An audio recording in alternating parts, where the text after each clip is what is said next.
Welcome back to Tokyo Ghoul Anime Review Episode 10.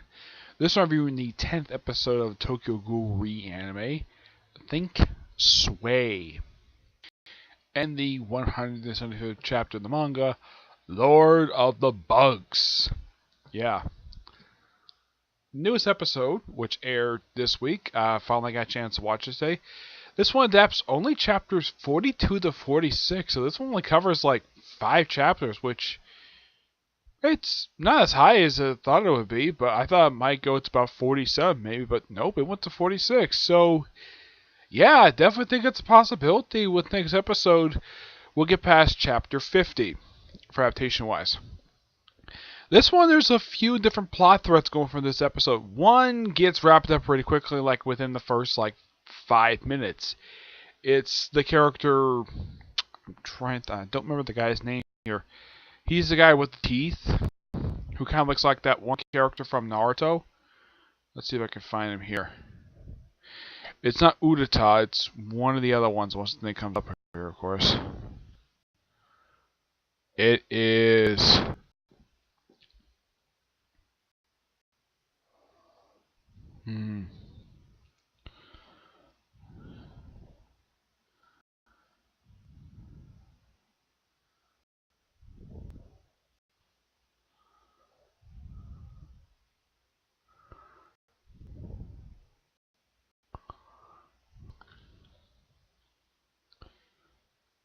I think this is him right here.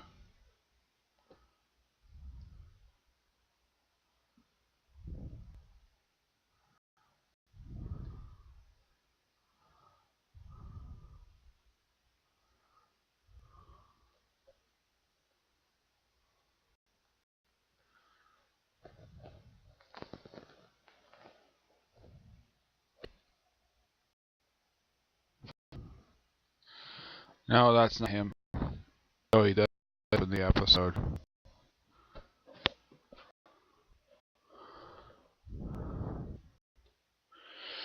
Is it this one? I think it's this one.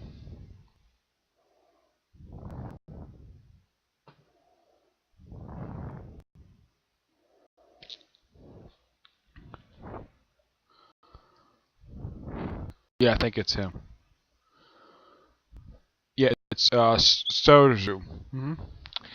With this particular guy, he's dealing with what happened in the previous episode where he couldn't use his Queen K, and he eventually, even though he got confidence, he talks to a guy named Batu, who's one of the investigators, and he admits to him that he had trouble using his Queen K for the first time, and he got over it, and his little plot thread was wrapped up pretty quickly. Another one has basically been a recurring plot thread since episode 1, and that's the whole mystery of Sauce being Kaneki, which readers know, yeah, that's completely true. If you watch the anime, yeah, he's slowly figuring it out with him being able to Shu. Shu gets a pretty good amount of screen time in this episode.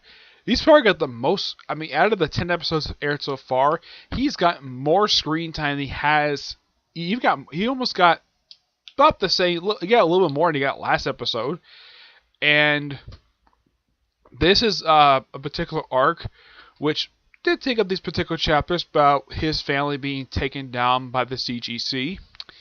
Yeah, that's the big thing of this episode. And also, Edo shows up for a couple scenes.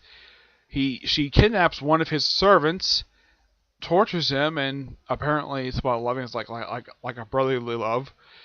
And now Edo, of course, is later revealed to be the famous writer that Kaneki and Himari are huge fans of. Yeah, she is the leader of the Juri tree. And according to the reason why they're taking down Shu's family is because they have a rumored connection to the Juri tree and some person called Rose. So they launched the Sagisi, I think that's how you pronounce the family's name. Yeah, it's Shu's family.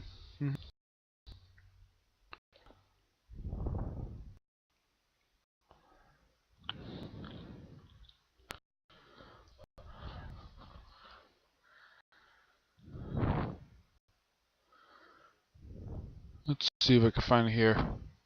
I know it begins with uh, Taisakama. Yes. Begins the extermination thing. Yeah, this is kind of starts out this particular arc. It's kind of like a prelude to what's going to be happening. And Shu meets up with Haas again, and he discusses with him. He has a brief discussion with him. He wants to learn more about him, but he doesn't want to go there. He's going to meet with him later, so that's going to be pretty nice. And of course, this one particular squad leader gets approval to take down the family because there's a feel this whole family is made up of ghouls. Yep. And the CGC go to the main mansion and take the head of family in custody very quickly. It's like he surrenders really quickly, and he admits the fact that, yeah, he's a ghoul, and all the servants are ghouls, and they would like to live their lives out in peace. And he just takes himself into custody. Yeah, I'm like, dang, that's really quick. And he also drugs his son Shu, and he gets away. He gets to a particular building owned by the family, and he's taken upstairs to a helicopter, which is going to be seen in the next episode.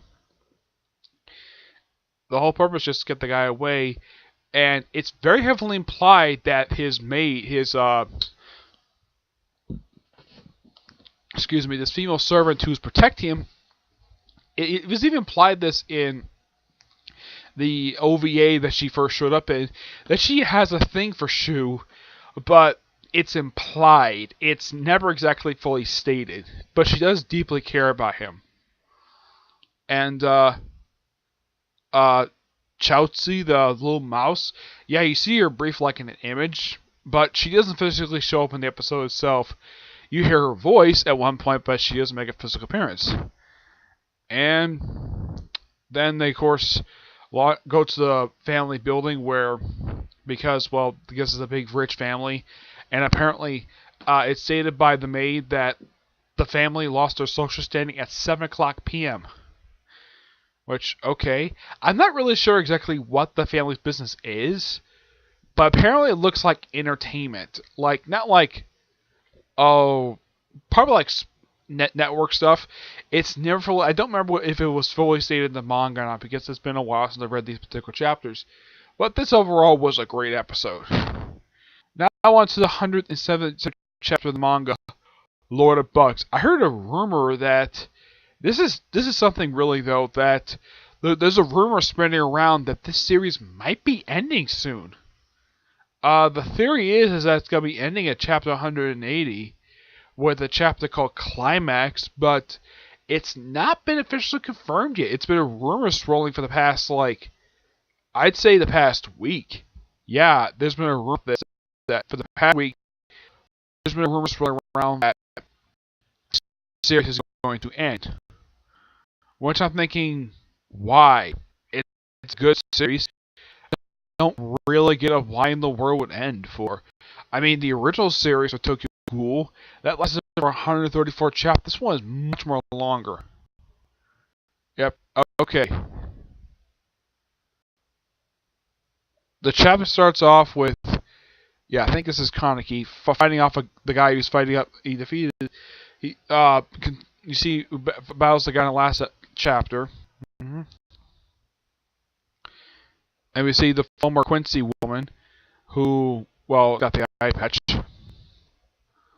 Let's see if I can get this thing to move. Let's see.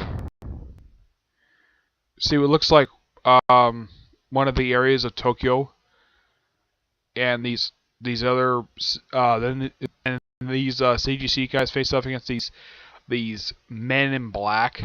Yeah, with these it's a devil ape. Yep, the devil ape and this other person. Oh, I almost forgot for the episode. It's implied Armand might be dead, but nope, he's actually not dead. He got turned to artificial ghoul. Yeah, he did, and he meets up with Akira again and become a couple because these two are feeling for each other, and it was after he was no longer working for the CGC that they were actually acting their feelings. I don't know if it's kind of like where apparently it's against the guy, it's against policy that partners no longer being in love. I have no idea what the procedure is for that. Yeah. So we see a study of one of the other people. Now, I'm not really sure okay, the Watsu, yeah. I'm not really sure who these men in black are, but if I remember from a couple of chapters back, these guys are ghouls. Evil one. As what their purpose is, no idea. I know that it was Roz or something, and they somehow was found where she is.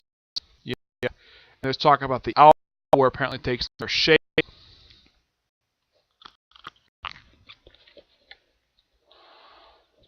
And we see, I think this is supposed to be Toka. No, it's not Toka. It's hair, but I don't think it's Toka's. Toka's back at hideout because she can't do any fender because she's pregnant. Yeah, she's pregnant with Kaneki's kids. Yeah, I know she's pregnant. But she's not been seen doing very much ever since she found Kaneki. Yep, so see lots of fighting.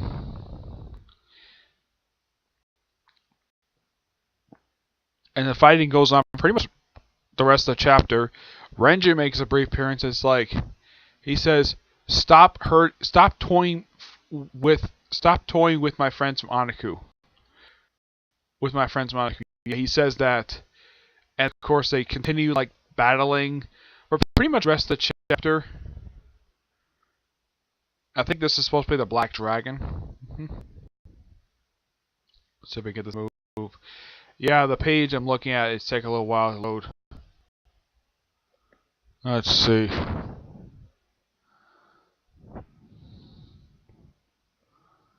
Oh look, it's Juzu. Oh no, it's not Juzu. It's Yashimura. Yeah, it's one of the other CGC people. And we see the ending looks like a bunch of people in masks. I don't think it's the clowns. No, I think it's another ghoul group. I don't know who these people are, but it's interesting. So, I gotta say for this particular chapter, it's interesting. And I see maybe a couple characters I remember seeing.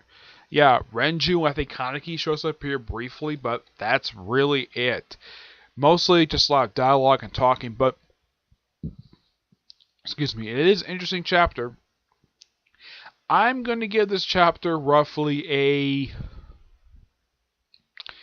I'm going to give it a 9 out of 10. It's a good chapter, and it's interesting. Alright, so that's it for this episode. Stay tuned next week. Probably in a few days. I'm hoping to resume this series on Tuesdays again because, well, I'd rather do that. So expect episode 11, the review for this, because I was planning originally to do this on Wednesdays because that's what I thought the dub would be up. But it takes like a week for dub to be released. And so I'm just moving the reviews back to Tuesday. The only reason I'm doing it today is because I was delayed due to the fact that I was running out of time at a particular time of night when I was reviewing this. And plus also I was reading a bunch of comic books, which I've got majority of them done except for like one right now. Yeah, and expect like about at least about 3 comic corners tomorrow. Probably in the evening because I'm going to be out most of the day tomorrow because I'm going to Tarpon Springs. Yeah, that's going to be interesting. But, yeah. Tokyo Ghoul Re is a great anime, and it's a much more, it doesn't feel, I gotta say with the most recent episode, it didn't feel rushed. No, it felt like the pacing was actually much more well handled than it has with the past several episodes. Yeah. But one thing I always thought was really weird about this particular series is how they adapt the chapters, like one per chapter. One episode they adapt a few pages. Another episode for a particular chapter they just adapt the ending of it that started off a particular episode. It's really weird. But at least with this episode, it's 5 straight chapters, which, as far as I know, the lowest amount of chapters they've ever done for adaptation-wise for just for one episode is 3 chapters. And that was for episode 2. This is only episode 10, and this one they adapted 5. Because for pretty much ever since the pilot episode, with the exception of episode 2, they adapt generally about 6 and 7 chapters per episode. This is about as high as I normally do, but I don't think they go as low as 2, because they kind of want to, because, well, the manga is so far ahead now, they're not exactly like well, taking their time with it like they do with other series like One Piece, where they adapt like one chapter, or in the case of more past couple episodes where they adapt most of the chapter except like the last like 2 or 3 pages, and adapt that with most of the next chapter with next episode. Mm-hmm. Yep. But tomorrow, expect to see reviews for One Piece and My Hero Academia along with the comic corners. Okay? But in oh yeah, and also expect also tomorrow to see reviews of more reviews of Seven Deadly Sins.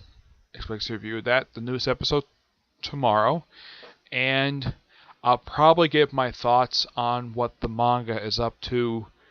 I mean, the last episode that aired, I think only went to about 179 because they just started the Defense of Leonis arc. But expect to hear my thoughts on the manga after that. What happens after this particular episode that aired today? I don't know how many chapters. I'll look it up later. Alright? But until I see you next review, bye.